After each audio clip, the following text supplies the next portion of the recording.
Seja muito bem-vindo, muito bem-vinda ao Vini Vlog. Nesse em formato de vídeo, eu busco ter um papo franco com vocês, sem roteiro, nem pensar muito antes de falar sobre. Hoje a gente vai falar um pouquinho sobre esse conceito de multiverso, principalmente multiverso cinematográfico, que tá pegando aí na fase 4 da Marvel, né? Do universo, agora do multiverso cinematográfico da Marvel, né? Lá no cinema. A grande questão, cara, é que isso daqui é futurologia minha. Não tanto, né? Porque os filmes estão dando uma flopada. Doutor Estranho no Multiverso da Loucura teve uma queda brutal na segunda semana. E se você não sabe como é que funciona a coisa, é mais ou menos assim. O que leva o público na primeira semana para o cinema é marketing, é publicidade, é hype feito pela empresa e por aí vai. Na segunda semana em diante, o que leva a indicação é o amiguinho que fala pro outro: cara, é muito legal, vai lá ver. Quando o filme tem uma queda muito grande, é porque a coisa decaiu vertiginosamente. Eu achei o filme uma bela porcaria, para falar a verdade, é horroroso. Todas as explicações que eu vi sobre o quanto eu estava sendo, na verdade, raso e por aí vai, não me convenceram. Para mim o filme é basicamente ruim mesmo. Mas qualquer dia a gente fala dele. Agora, uma das coisas que mais pega pra mim é essa coisa do multiverso, né, cara? Porque... por várias razões, pra falar a verdade. Primeiro de tudo, tem uma frase que define o que é multiverso em termos de arte. A sua vida não vale nada. Simples assim. Por uma questão muito simples. Porque o que define a nossa humanidade está muito relacionado às escolhas que a gente faz. Tá em a gente ter seguido pelo caminho da direita e não pelo caminho da esquerda. E o que poderia ter acontecido no caminho da esquerda? De fato, eu não estou aqui querendo entrar em questões científicas. Hoje em dia o pessoal estuda a teoria das possibilidades de multiversos, teoria das cordas e por aí vai. Eu sou um total leigo nesse assunto. Mas a grande questão é a seguinte. Tem um personagem... o pessoal que é rato de quadrinho conhece com certeza, que é o Dr. Manhattan de Watchmen. O Dr. Manhattan, ele passou por não digo nem experimento científico, ele passou por um acidente científico. Ele era um cientista que acabou basicamente sendo desfeito e refeito, e agora ele pode estar em vários lugares ao mesmo tempo, se multiplicar, ter acesso. É basicamente uma figura que o Alan Moore desenhou. O Alan Moore é o criador, e com o Dave Gibbons, que é o desenhista, eles criaram uma figura que é uma espécie de deus, um demiurgo, né? Não é bem deus, é um demiurgo. Demiurgo, ele é uma espécie de versão decaída da divindade, né?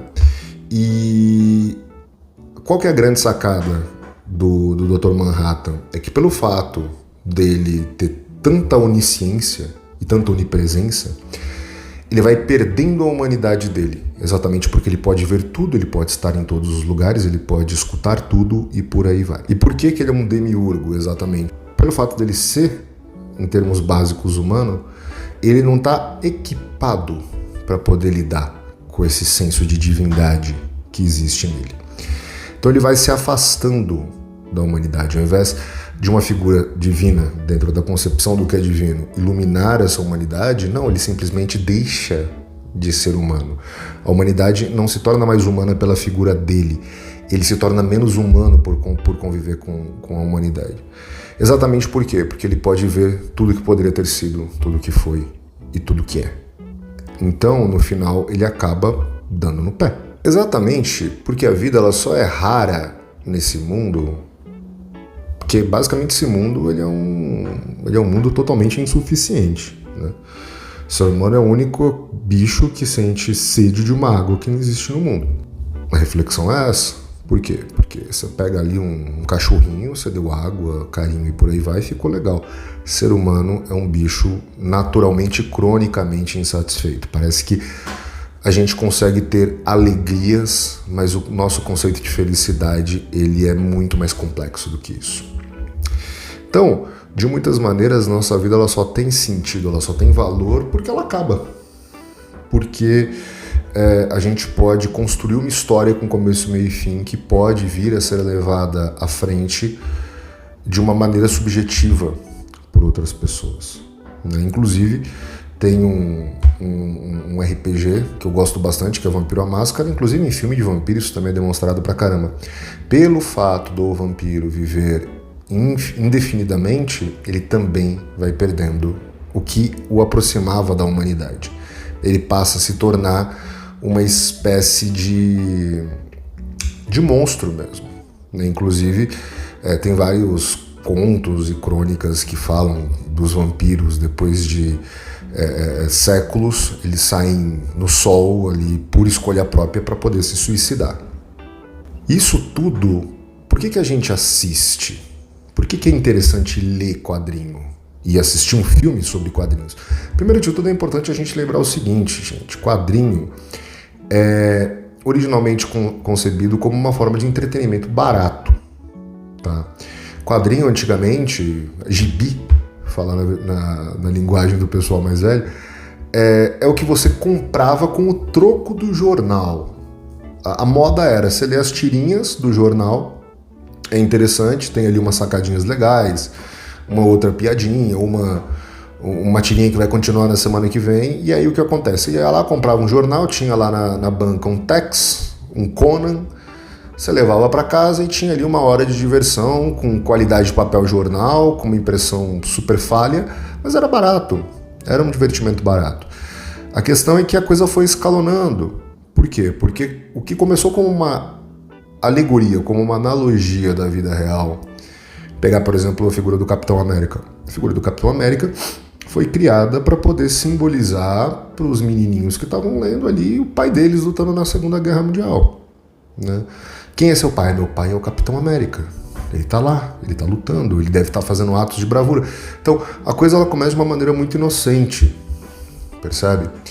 E aí é que tá, a gente traz para o universo dos quadrinhos reflexões cada vez mais profundas, cada vez mais tensas. Stan Lee coloca ansiedade nos personagens, nos super-heróis, com o Homem-Aranha, e alguns antes, essa coisa dele, o tio Ben ter morrido por culpa dele, e ao mesmo tempo ele tá o tempo todo tentando resolver, né, evitar a morte do tio Ben através do prevenir uma injustiça ou um crime.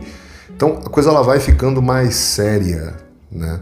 Desemboca depois ali no Cavaleiro das Trevas, no Batman, que é uma crítica extremamente política, e não apenas política, mas um pouco aquele ditado que a última coisa que envelhece no homem é seu espírito. Então a coisa ela fica sombria, ela fica dark. Os quadrinhos eles vão se moldando à sociedade, né? Só que a grande questão é a seguinte: parece que as editoras elas não se tocaram que tem um problema sério aqui, que eles passaram por crises exatamente por conta disso. Por quê? Porque a partir do momento que o meu personagem morreu, foi tenso, foi pesado, as pessoas se comoveram, e depois eu trago esse personagem de volta, ou eu trago uma outra versão desse personagem, simplesmente não tem motivo para eu me importar com o que os personagens vão fazer, percebe? Existe uma outra versão em um outro universo que vai vir preencher a dor da perda, ou vai ter mostrado a escolha. Então, assim, prende o espectador, triangula ele na pior posição possível, que é: eu vou mostrar como que a sua escolha poderia ter sido pior, isso dá medo das próximas escolhas, como a sua escolha poderia ter sido melhor, isso dá ansiedade porque eu não me conformo que eu fiz uma escolha ruim, e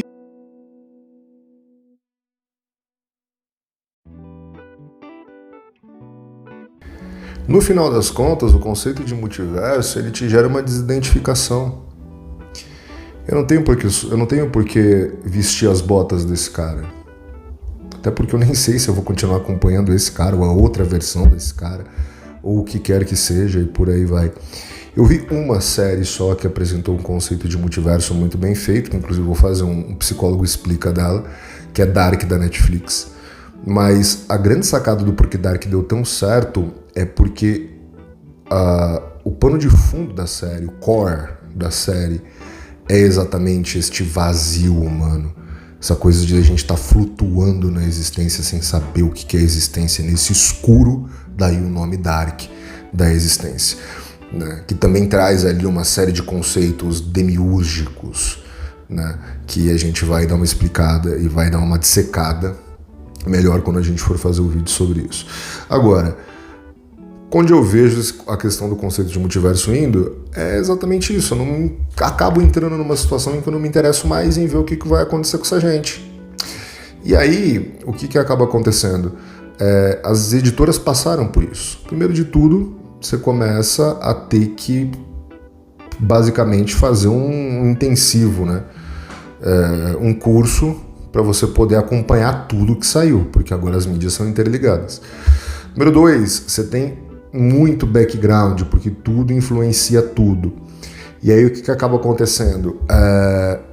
Você entra numa posição onde você fala, cara, é muito pesado, eu já não estou mais entendendo direito o que está acontecendo. O conceito de multiverso entra, alguns personagens de universos paralelos dão certo, outros não. Vira uma salada de frutas, muito conceito misturado. Aí o que acaba acontecendo? Você vai e você rebuta e passa a lâmina, dá uma lambida no pescoço, você dá uma detonada na maioria dos universos e junta todo mundo num só, né? Você faz ali um reality show, os antigos campeões, e bota todo mundo lá para se espancar também nesse universo que sobrou, que é o que a DC fez na Crise nas Infinitas Terras, é o que a Marvel tende a fazer com as Guerras Secretas, e assim vai, né? Então, além de gerar uma desidentificação, porque aquele quadrinho que ele era análogo à experiência, eu não acho que também a arte tem que ser simplesmente uma analogia da vida real. Eu acho que a proposta de novas ideias ela é extremamente importante. Mas teve uma mudança na proposta, no meio do caminho. É isso que eu quero que a gente analise, percebe? O que era antes analogias extremamente pueris, infantis até, passa a se tornar mais complexa e chega nesse momento onde a gente está discutindo conceitos que talvez não peguem muito bem, exatamente porque ou não foi desenvolvido bem ou porque o conceito não funciona.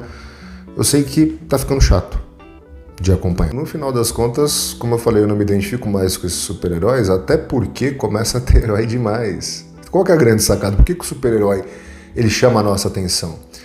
Porque o super-herói, ele resolve tudo num clique. Essa é a grande sacada. Essa é a grande questão do poder, né? D.K. Chesterton, um autor que eu gosto muito, ele tem uma frase no livro Ortodoxia que eu acho sensacional. Uma frase não, um conceito. Ele fala, por que nós gostamos de histórias míticas? Por exemplo, o Jardim das Maçãs Douradas. Por quê? Porque quando eu escuto maçãs douradas, eu imagino e eu entro em contato com um sentimento muito antigo, que é aquele que eu tive quando eu descobri que as maçãs elas eram vermelhas ou verdes pela primeira vez. É uma maneira de você redescobrir a experiência de abrir os olhos e descobrir o mundo.